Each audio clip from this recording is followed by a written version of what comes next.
जब पल्लवी सिर्फ 5 साल की थी तभी से उसकी हाइट बढ़ना बंद हो गया था। पल्लवी को लेकर उसके माता पिता बहुत चिंतित रहते थे कि हमारी बेटी की शादी कैसे होगी, पता नहीं शादी कैसे होगी इसकी। इसे कुछ सिखाओ, वैसे भी यह बोनी है, हाइट से नहीं तो काम से तो हो सकती है। पल्लवी की माँ पल्लवी को खाना बनाना सिखाने लगती है। धीरे धीरे उसको खाना इतना टेस्टी बनाने आ गया कि फिर जो भी उसके हाथ का बना खाना खाता वो बस उंगलियां चाटता रह जाता। वाह बेटू वाह, क्या खाना बनाया है। देखना तेरी शादी अब किसी अच्छे ही घर में होगी। पल्लवी कुछ साल बाद बड़ी हो गई। उसके लिए रिश्ते आते थे, लेकिन सब उसकी हाइट देखकर मना करते थे। उसके लिए बहुत मुश्किल से एक रिश्ता आया।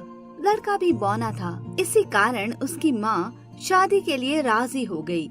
लड़के का नाम राजेश था। राजेश और पल्लवी की शादी हो गई। पल्लवी गरीब घर से आई हुई थी। उसके घर में चूल्हा था, जिसकी वजह से पल्लवी को कभी भी परेशानी नहीं आई। लेकिन पल्लवी ने देखा कि उसके ससुराल में मॉडर्न रसोई है और पल्लवी का हाथ गैस तक पहुंच नहीं पा रहा था। पल्लवी की ननद रेखा उसका मजाक उड़ाने लगी, क्योंकि पल्लवी बौनी थी और इस घर में उसकी नई नई शादी हुई थी। अरे भाभी, तुम्हारा तो हाथ भी कढ़ाई तक नहीं जा रहा है। लगता है आज हमको खाना नहीं मिलेगा। इतने में पल्लवी की सास आ जाती है। अरे ऐसे कैसे नहीं बनेगा, खाना बनाने के लिए ही तो लाई हो इसे। माँ जी, मैं खाना बना लूंगी, मुझे बस एक चेयर चाहिए। पल्लवी की सास बाहर जाती है और एक चेयर उठाकर पल्लवी को दे देती है। पल्लवी चेयर पर चढ़ती है और खाना बनाने लगती है। पल्लवी की ननद उसका मजाक उड़ाती रहती थी, लेकिन पल्लवी कभी भी उसकी बातों का बुरा नहीं मानती थी, क्योंकि लोग शादी से पहले भी उसका मजाक उड़ाया करते थे। शाम हो जाती है और राजेश कमरे में बैठा होता है। तभी पल्लवी भी कमरे में आ जाती है। सुनो पल्लवी, मुझे पता है यही लोग हमारी हाइट को लेकर मजाक उड़ाते हुए आए हैं। मुझे पता है जी, हम जैसे लोगों के साथ तो ऐसे ही होता है। ये सुनकर राजेश पल्लवी को गले से लगा लेता है। कितने टाइम के बाद एक दूसरे को प्यार करने वाले मिले। अगले दिन पल्लवी खाने में डोसा बनाती है। ये लो माँ जी, मैंने आपके लिए डोसा बनाया है। उतने में पल्लवी की जेठानी कमरे से बाहर आ जाती है। आओ आओ भाभी, डोसा खा लो। डोसा? तुमको पता है ना, मैं सुबह सुबह ये सब नहीं खाती। मुझे सुबह सैंडविच चाहिए होता है। ये सैंडविच कैसे बनाया जाता है? अरे मायके से कुछ सीख के नहीं आई क्या? तुझे यह भी पता नहीं सैंडविच क्या होता है? माँ जी, मैं सीख लूंगी। अगर मुझे सैंडविच नहीं मिला तो मैं आज ब्रेकफास्ट ही नहीं करूंगी। इसके बाद पल्लवी ब्रेड लेकर रसोई में जाती है। पल्लवी की जेठानी अमीर घर से थी और दिखने में भी बहुत सुंदर थी, इसीलिए पल्लवी की सास अपनी बड़ी बहू को बहुत पसंद करती थी। उसका बड़ा बेटा भी अच्छी खासी सरकारी नौकरी कर रहा था और छोटे बेटे को तो काम ही नहीं मिलता था। अरे पता नहीं मैंने ऐसा कौन सा पाप किया था कि मुझे यह बौना बेटा मिला और उसकी वजह से बौनी बहू भी लानी पड़ी।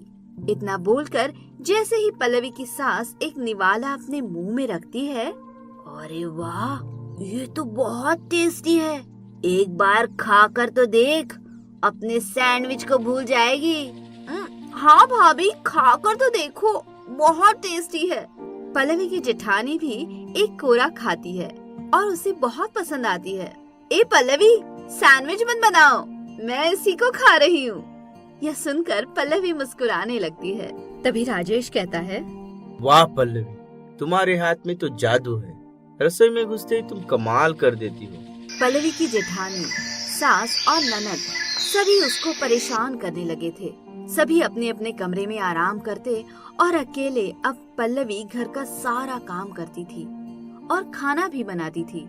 लेकिन पल्लवी ने कभी भी किसी को उल्टा जवाब नहीं दिया। वो चुपचाप अपना सारा काम करती थी। एक दिन कावेरी का बड़ा बेटा बोला, माँ, मुझे नौकरी से निकाल दिया गया है। मैं बिजनेस करना चाहता हूँ। मुझे जमीन जायदाद का मेरा हिस्सा दे दीजिए। राजेश के बड़े भाई के मन में पाप था। ऑफिस से सामान चोरी कर कर बाहर बेच दिया करता था, जिसकी वजह से उसको नौकरी से निकाल दिया गया था और अब उसने जमीन जायदाद सब कुछ अपने नाम कर लिया था। जैसे ही ये बात राजेश को पता चली, राजेश अपने भाई से बोला, भैया आपने ये बहुत गलत किया है, आपने मेरा हिस्सा भी अपने नाम कर लिया। आप मेरा हिस्सा मुझे दे दीजिए, मुझे इसकी बहुत जरूरत है। अच्छा तू जुबान लड़ाएगा, मुझे पता है आज तू जो बोल रहा है ना, तेरी बीवी ही सिखा रही है तुझे। राजेश की माँ और भाई दोनों ही राजेश को सुनाने लगे थे और उन दोनों को घर से बाहर निकाल दिया। अब पल्लवी और राजेश दोनों ही बेघर हो चुके थे। पल्लवी अब हम क्या करें? हमारे पास ना तो घर है, ना पैसे है, ना खाने के लिए कुछ। ऐसे तो हम दोनों रोड पे ही मर जाएंगे। नहीं नहीं, आप ऐसा क्यों सोच रहे हैं? आपने ही तो कहा था ना कि मेरे हाथ में जादू है, तो अब मैं खाना बनाऊंगी। लेकिन हमारे पास तो बिल्कुल भी पैसे नहीं है। चिंता मत कीजिए, मेरे माता पिता ने शादी में मुझे एक सोने का हार दिया था जो मैंने अपने पास रखा हुआ है और इसके बारे में मैंने किसी को भी कुछ भी नहीं बताया। अगर बता देती तो वह आज मुझसे ये भी ले लेते। अब हम इस हार को बेच देंगे और जो पैसे आएंगे उसमें हम ठेला वगैरह खरीद लेंगे और खाना बनाकर बेचेंगे। पल्लवी ने अपने सोने के हार को बेच दिया और उससे जो पैसे आए उससे खाने का ठेला खोल लिया। उन्होंने ठेले का नाम भी बौनी बहू की रसोई रखा। पल्लवी खाना बनाती और राजेश कस्टमर को बुलाता। आइए आइए, स्पेशल बौनी बहू के हाथ का खाना खाइए। आइए आइए, 50 रुपए थाली, सिर्फ 50 रुपए। लोग जैसे ही पल्लवी के हाथ का खाना खाते वह तारीफ करते करते नहीं थकते थे। वाह राजेश, तेरी बहू ने तो खाना बहुत टेस्टी बनाया है। क्या तू मेरी कंपनी में खाना ऑर्डर कर दिया करेगा?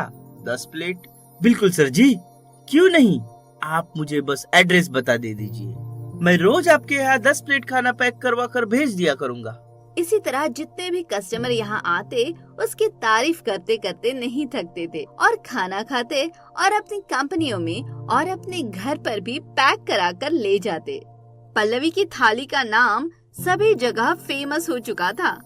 अब राजेश और पल्लवी दोनों ही पैसे वाले हो गए थे। उन्होंने अपना छोटा सा होटल खोल लिया था और एक घर भी ले लिया था और उधर राजेश का बड़ा भाई जुए में सारी चीजें हार चुका था, जिसकी वजह से सब घर से बेघर हो चुके थे। अब वो खाना खाने के लिए दर दर रोड पर भटक रहे थे।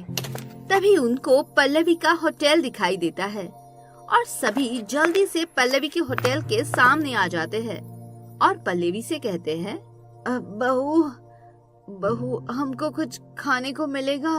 पल्लवी जैसे ही अपनी सास, जेठानी और ननद को देखती है, वह देखकर हैरान हो जाती है और उन्हें अंदर बिठा लेती है। आराम से सब खाना खिलाती है और पूछती है कि क्या हुआ माँ जी, आप सब रोड पर ऐसे क्यों घूम रहे हैं? पल्लवी की सास उसे सब कुछ बता देती है। अरे बहू, राजेश का बड़ा भाई जुए में सब कुछ हार गया, जिसकी वजह से हम रोड पे आ गए हैं। बहू हमें माफ कर दे बहू, हमने तेरे साथ बहुत बुरा किया, लेकिन आज तूने इतने प्यार से बैठाकर फिर भी हमें खाना खिलाया। अरे माँ जी, आप ये कैसे बातें कर रही है? हम सब तो एक ही परिवार का हिस्सा है। अब सब मिलजुल कर पल्लवी का धावा चला रहे हैं और खुशी खुशी मिलजुल कर रह भी रहे हैं।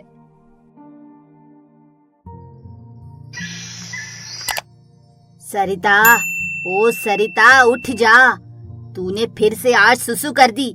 छी छी, मेरे कमरे में कितनी बदबू फैल गई है। कावेरी जोर जोर से चिल्लाकर सरिता को जगा रही थी, लेकिन मजाल है कि वो जग जाए। तभी कमरे में उसकी दोस्त शिवानी आती है। सरिता, सरिता, जल्दी उठ, ऑफिस नहीं जाना क्या? तभी शिवानी ने कहा, छी छी आंटी, कमरे में इतनी गंदी बदबू आ रही है।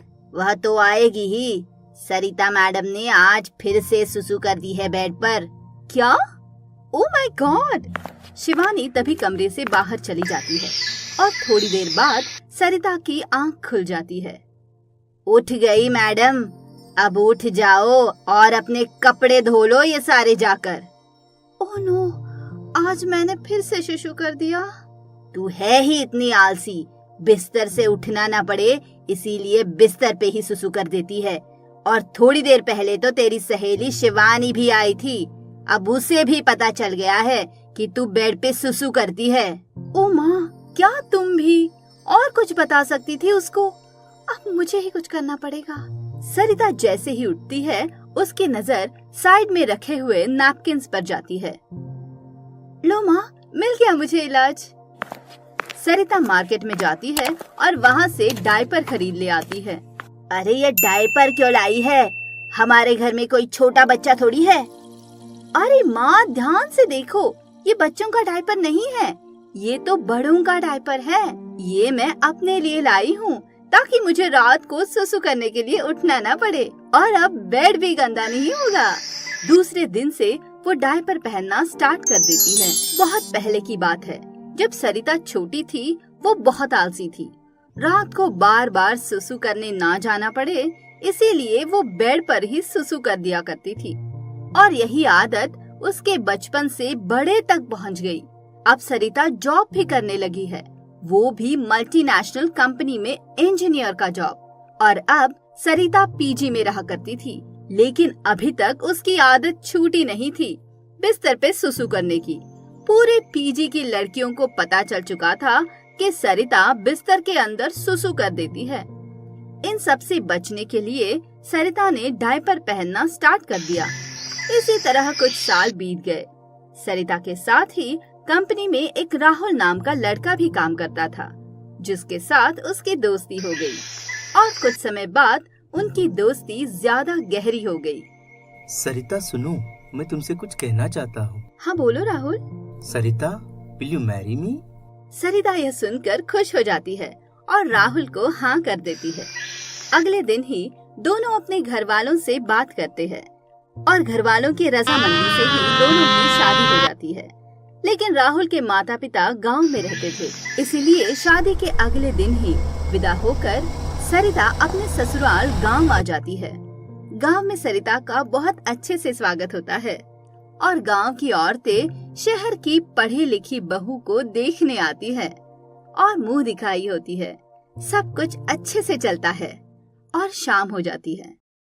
हे भगवान, मैंने कल से अपना डायपर चेंज नहीं किया है, टाइम ही नहीं मिला। अब जाकर फुर्सत मिली है, चलो मैं डायपर चेंज कर लेती हूँ। सरिता अपने साथ एक डायपर का सूटकेस अलग से लेकर आई थी।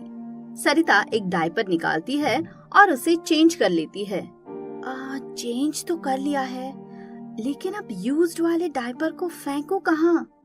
शहर में तो डस्टबिन में डाल दिया करती थी और वहाँ सफाई वाले ले जाया करते थे, लेकिन यहाँ तो डस्टबिन भी नहीं है। अब क्या करूँ? तभी सरिता को एक उपाय सूझता है। वह यूज्ड डायपर को एक पन्ने में रखती है और अपने बेड के नीचे रख देती है। थोड़ी देर बाद उसकी सांस आ जाती है। हाय राम, कमरे में न जाने पेशाब की बदबू कहाँ से आ रही है। लगता है कमरे के पीछे दीवार पर किसी ने पेशाब कर दिया है। लोगों को बिल्कुल भी अकल नहीं है। बेशर्म लोग अपने घर पर जाकर क्यों नहीं करते हैं पेशाब? जाने भी दो माँ, कोई बात नहीं। अरे कैसे जाने दूं? इतना बोलकर सास बाहर चली जाती है और वह अपने नौकर से कहकर घर के आसपास की सफाई करवाती है। अरे ये बदबू कहाँ से आ रही है? पता नहीं कहाँ से आ रही है। सरिता मन ही मन में सोचती है कि कल सुबह होते ही मैं हगीज को बाहर फेंक दूंगी।